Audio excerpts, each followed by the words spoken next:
Dancing Queen, he's got the YouTube show. Dancing Queen, he's got the reggae show. Leave it to Don, he'll show you the way to go. Hi, thank you for joining us here with Don Sinclair Reggae Vibes. I'm here at the YouTube studios with Chardel Rhoden. I'm so happy to have you here. How are you doing? I'm happy to be here. Thank you. Good.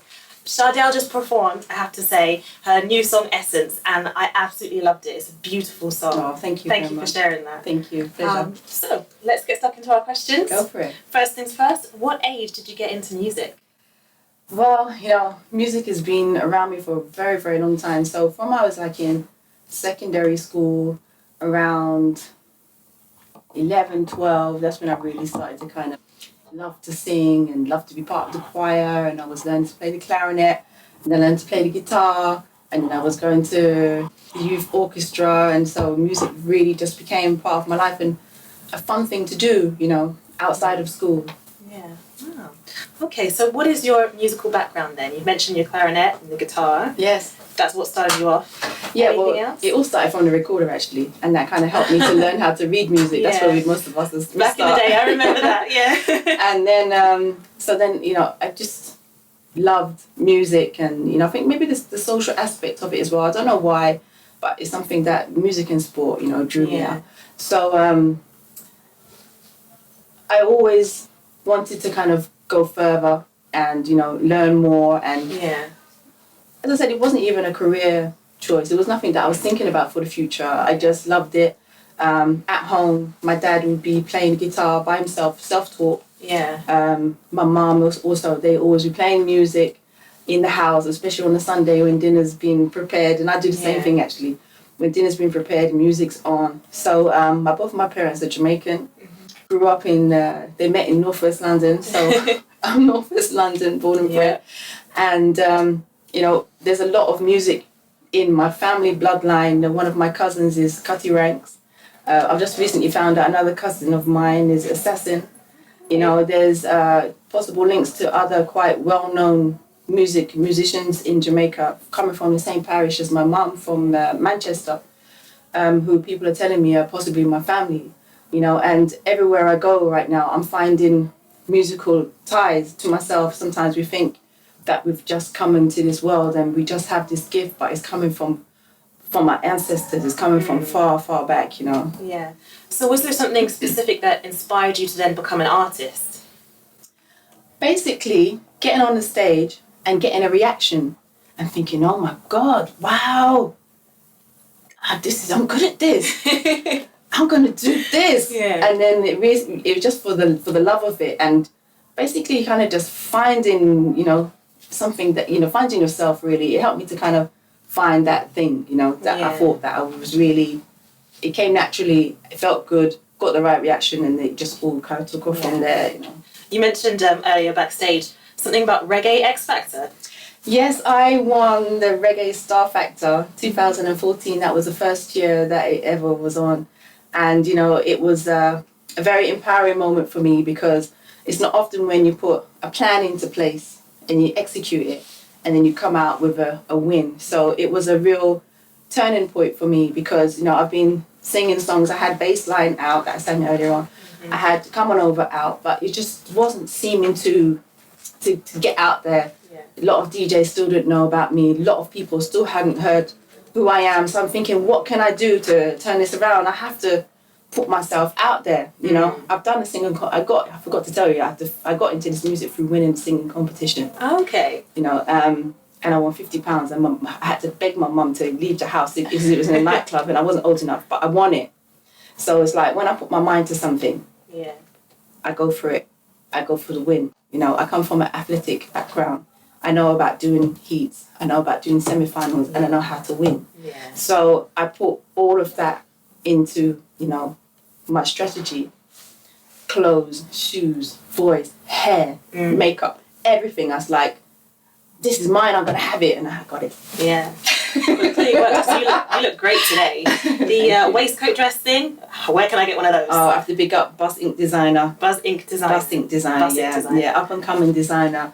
My husband, lots of talent. Yeah. And, just finding his feet as well. And I am the advertisement. Can't be bad having a husband that's a fashion designer. Yeah, it helps a lot. So, Chardel, what was the first single that you ever bought? Well, I had to really think about that question, and it wasn't easy because it was a long time ago, and I was thinking, well, a big influence for me to become a singer was Mary J Blige, and she was her first album. Yeah.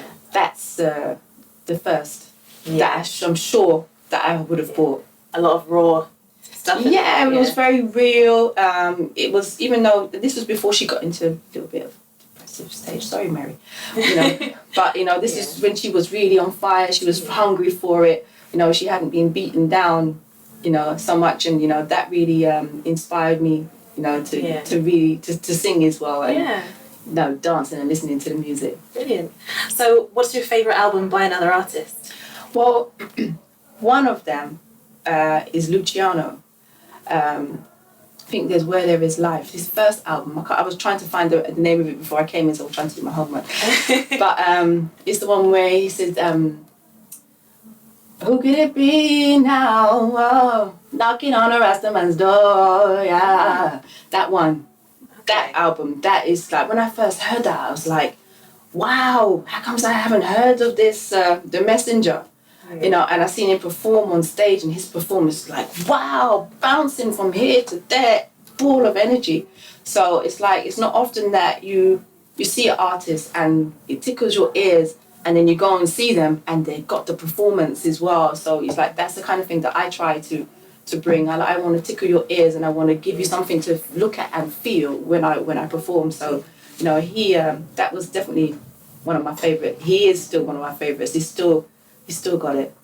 Cool. So what artists do you like, or other artists do you like, and would like to work with as well, and why?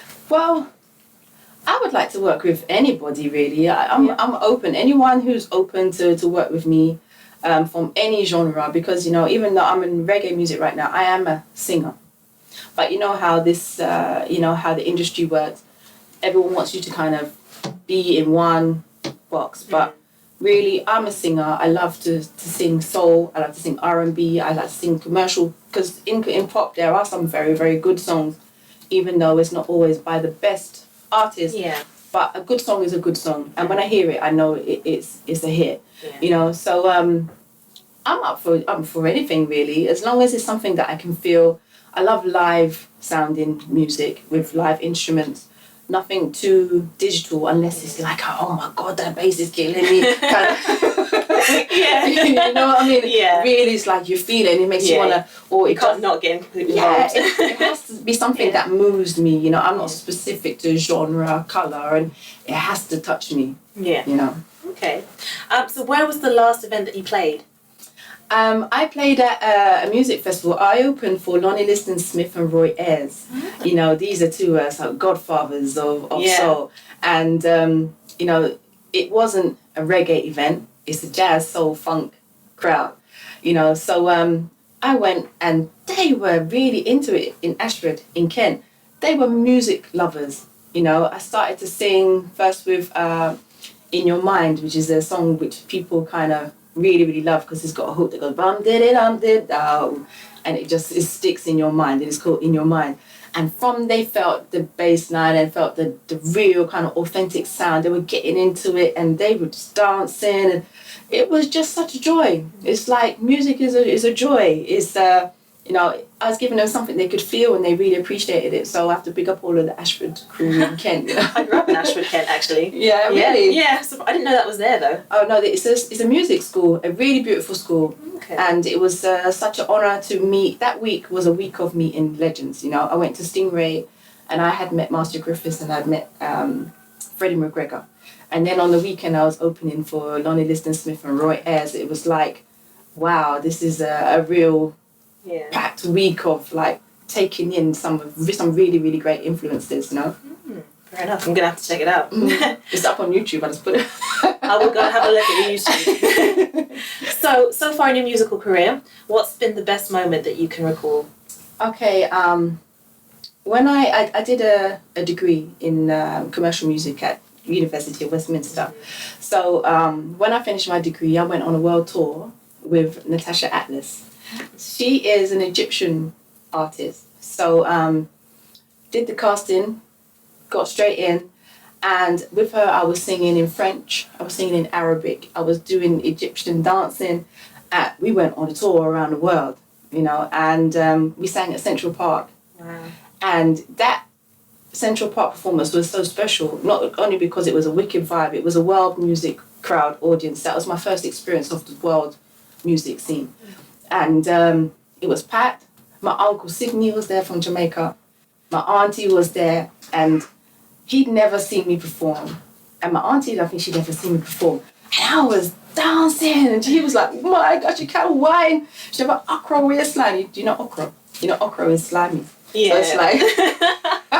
Slimy waistline? Okay. So basically you say that I can whine, he said, wow, she ain't got no backbone.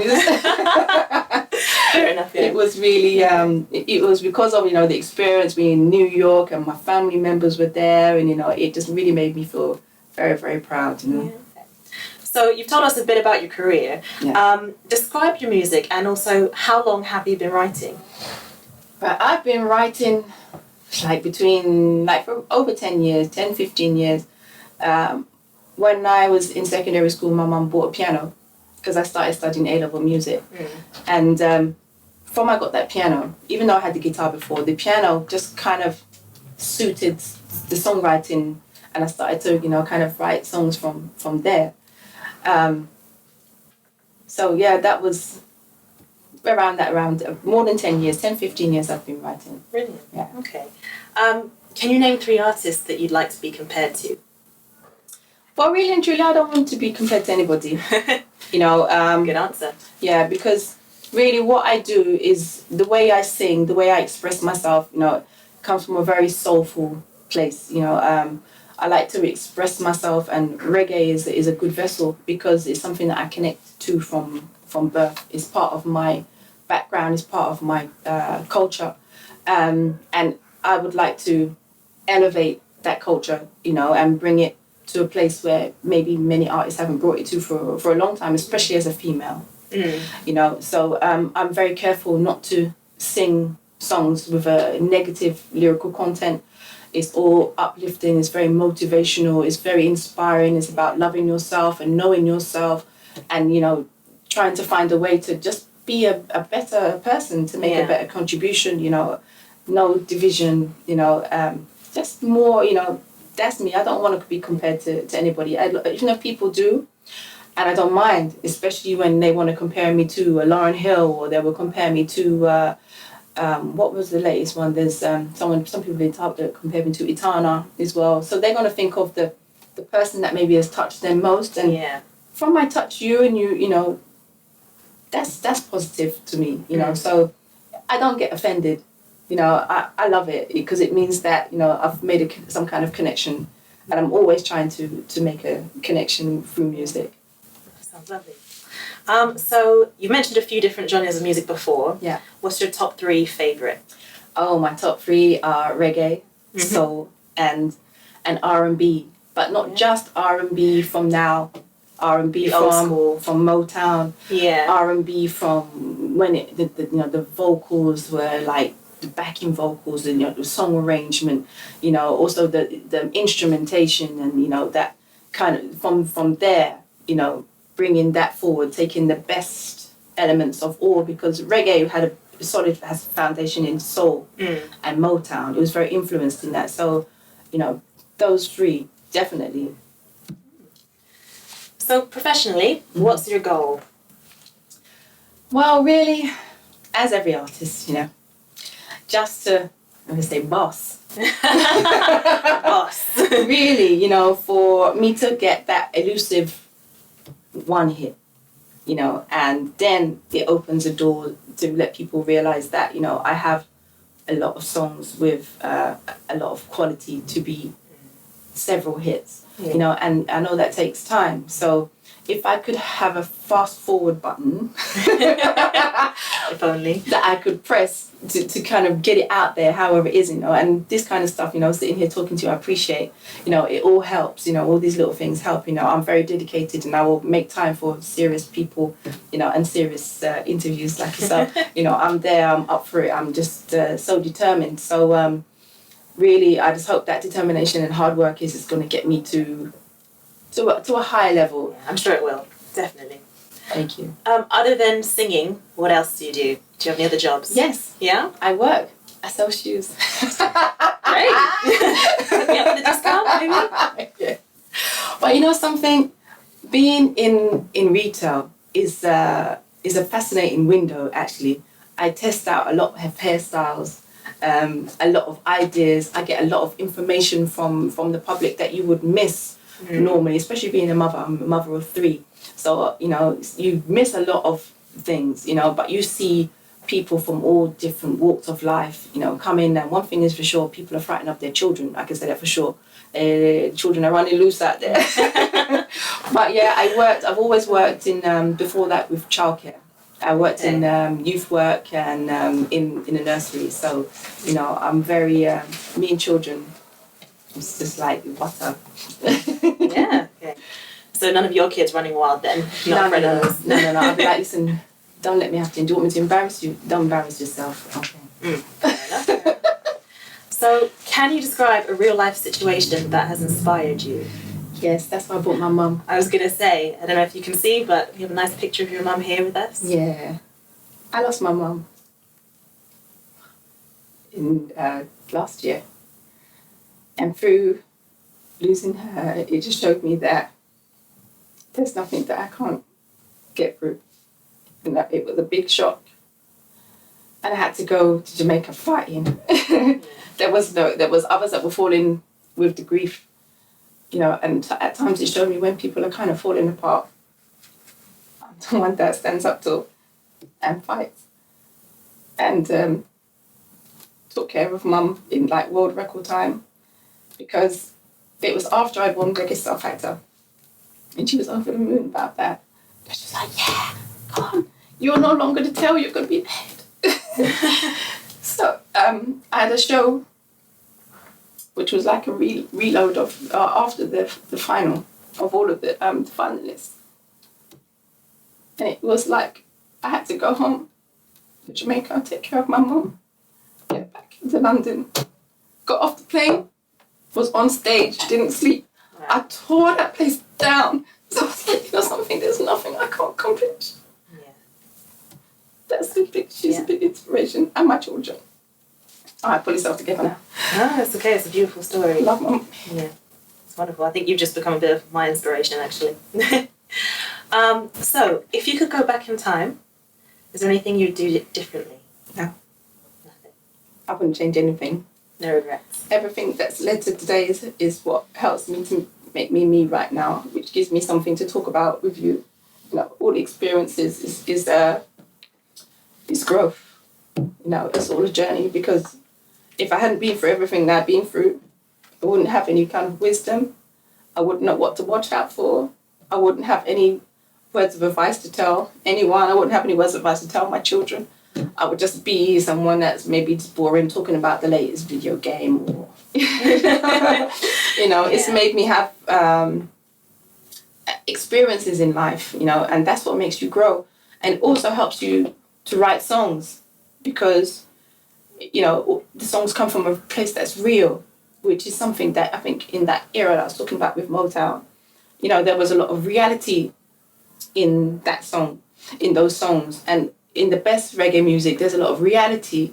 You know, people have gone through hard times. So hard times is part of what makes an artist sometimes great. You know, look at Amy Winehouse.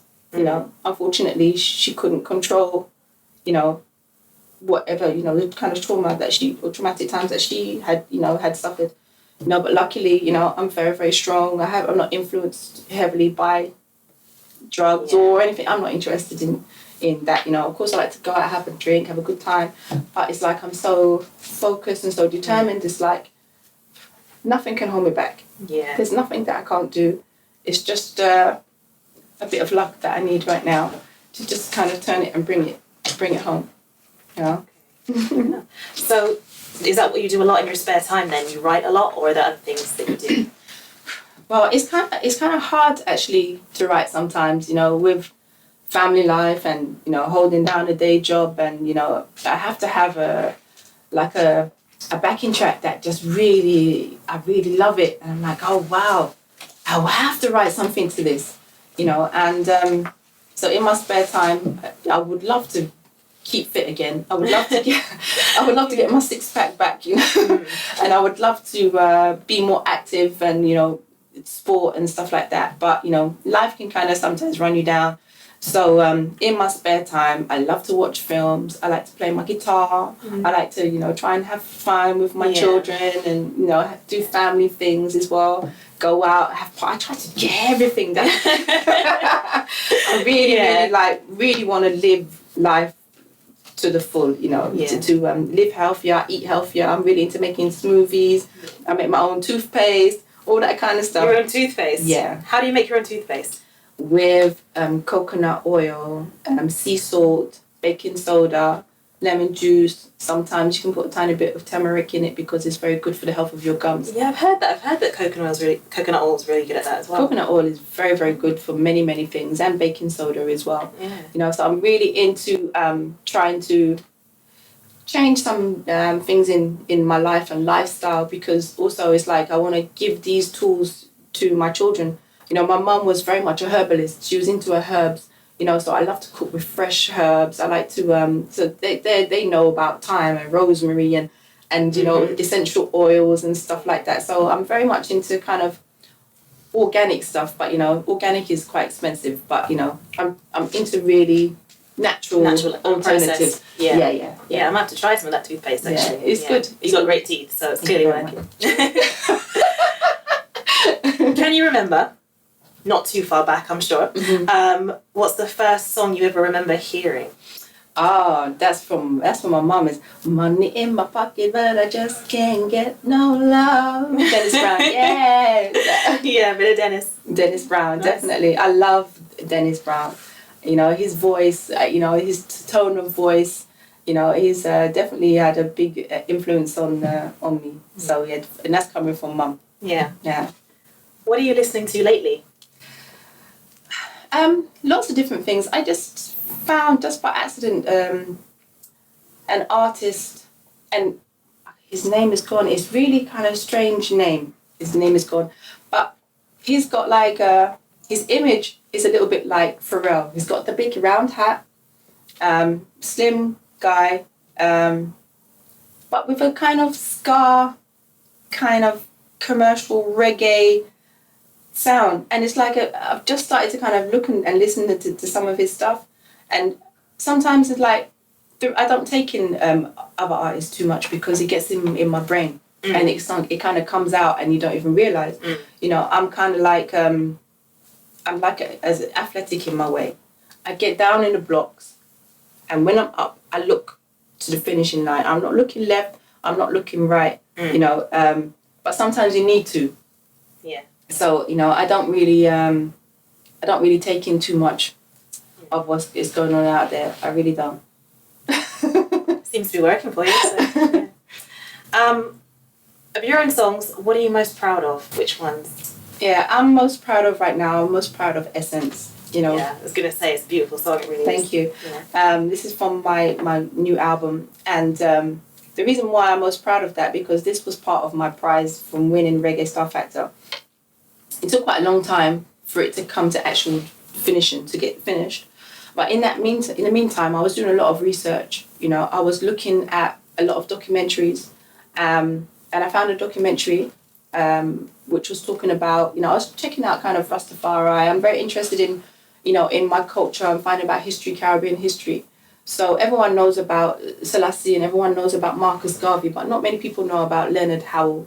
Leonard Howell is one of the founding members of Rastafari who did meet with, he met Marcus Garvey in New York. Leonard Howell, he travelled the world, and he came back to Jamaica and he created his own community. They were self-sufficient. They grew their own crops, They made lots of money from selling the good stuff, but their society was broken down because of laws from the crown, because they were trying to make their own money, but also they didn't want to, they didn't pay taxes, or he says there was something, I can't remember, but he was tried for treason because he was breaking a law from the crown. And so they just stripped the whole society down, and this is when Rastas became criminalized, and this is when they criminalized, to have ganja, before then, because they were financing themselves from it, which is a great thing, because many people from any community, but especially the black community, they would love to be self-sufficient and not have to rely on the government or on the system. And so if you're doing that and you're doing that peacefully, then leave them to do that, if they're not, but because they didn't have knowledge of the law, they were torn apart, so when I was watching this documentary, they had a chant, we never get weary yet, we never get weary yet, and we've been down in the valley for a very long time, but we never get weary yet. So in essence, I think, we've been down for a very long time, but we never get weary yet. Yeah. And I put that into the song as like my homage to them and my respect for them about, loving yourself, having the courage to break away from some things in the society and be self-sufficient, So, that really, I'm very, very proud of that song. The fact that I managed to really kind of encapsulate a bit of history into a song to the point where I can talk about it now. To some people, they may have never even heard of Leonard Howell because they would know about Marcus Garvey. But it's good and it's very empowering. As a black woman, to learn a bit about our history, because it's like you have to make an effort to learn a bit about it because it's not just there. You have to research it. So I'm that type of person. I love to learn new things all the time. I can speak fluent French. And I know my way around the studio very well. I love to mix vocals. I'm very curious about things, and I'm not frightened to learn new things. My brain is just like switched on, and it's like the more information I can get in, the better. Yeah. That must be that athletic mentality. I don't think I have that. I don't know what it is, and it's like going through secondary school, I didn't have that. But it's like once the information starts, it's like the ability to retain information just becomes stronger and stronger. So, okay. Yeah. So, other than the people that you work with now, yes, if you could create your dream band, musicians living or dead, who would it be? Wow. Okay. That's a real tough one. You didn't prepare me for that question. Did I? No, that got me on my toes. Okay, well, drummer from the Roots. The guy with the big afro. Questlove. Yes. Drummer. Now, vocalist now. If I could have like my choice of backing vocalist, not that I'm being demeaning or anything, but I believe that really, really good backing vocalists are sometimes even better than the lead vocalist. Yeah, because it's like they're the ones that sometimes carry that weight. So I think, oh God, that's me. Is that carry on? All right. Yeah, so I would love someone like Jill Scott, Angie Stone. Yeah. I would love them to be backing me, with all due respect, not belittling at all. But I would love to have some dancers as well, Yeah. I would love to do reggae in a commercial frame. Whereas you have the band, but you also have the dancers, and it's like pow with the lights and the everything. I would love to be able to take reggae music to that level. It's ambitious and it may never work, but that's where I would like to take it. Would there be any other genres that you dabble in? Of course, yeah. I would dabble in soul, in dance, in Afrobeat, anywhere that I can, in jazz. Anywhere that I can get my voice to be heard, and I can maybe make a living from as well. My heart is with reggae, but my voice is for all. Yeah. Is there any genre that you can't stand? You absolutely can't listen to? It's some really cheesy pop. You know, it's really, really hard when the lyrics, you know, they just don't have any kind of meaning, or, you know, the hooks are not really that fantastic, and it's just about a hype. I find it really hard to listen to really cheesy pop. Fair enough. Fair enough. So what can we expect from you in the future? Well, I hope to be really having, you know, a bigger presence, you know, on media with videos, with concerts and tours, you know, to be, you know, working on the next album, and just to kind of be out there meeting more people, making more connections, and just finding the route to where I can have a bit of stability through music, you know.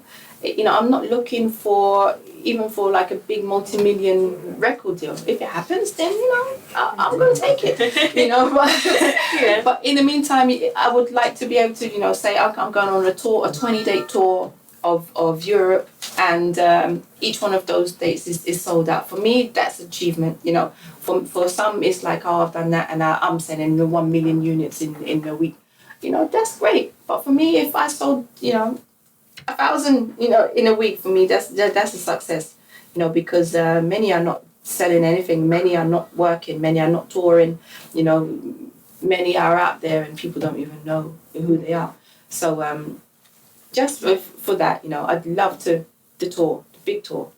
Do you still get nervous before going on stage? No, mental nerves don't affect me. I'm very, very good at controlling mental nerves, but physical nerves, they will get you. The stomach, sometimes the leg, the heart, and like you're singing, and it's like you're in your mind, you're like, hold it down, hold it back, control it, because when you've got that adrenaline pumping, your voice can die, you know, your voice you can't manage, and you want to move, and then your mind, you're like, okay, rein it in, control it, you know. So yeah, I do get nervous, but many would never know, you know. I'm very good at controlling it. What advice would you give to any starting out singers who still get nervous? Well, you have to learn how to use that nervous energy, you know, because that nervous energy could be the thing that can make you give the performance that you didn't even know that you had, you know. So it's about control, and it's about discipline as well, and it's about going out there and doing it. You know, I put myself out there to be judged when I was doing Reggae Star Factor, because I knew that I had to do something to make a difference. And the only way that you're going to learn your way, you have to go out there and do it. Because you could be in the studio, it's great. But then for me, a real artist can do it in the studio, and then they can take it to a different, you know, level on stage. It's like, then they can grab the people, and the people can touch them, and you can just be real and be down to earth, you know. Just check your ego, you know. Fair enough. Yeah. So you have 3 kids. Yes. How do you balance that with music and all your other obligations as well, and your job? Babysitters. Yeah. Yeah, and sheer determination, and just kind of balancing, you know, juggling things around, and, you know, just trying to make it work, you know. So it is a joy. It is a real joy to have children.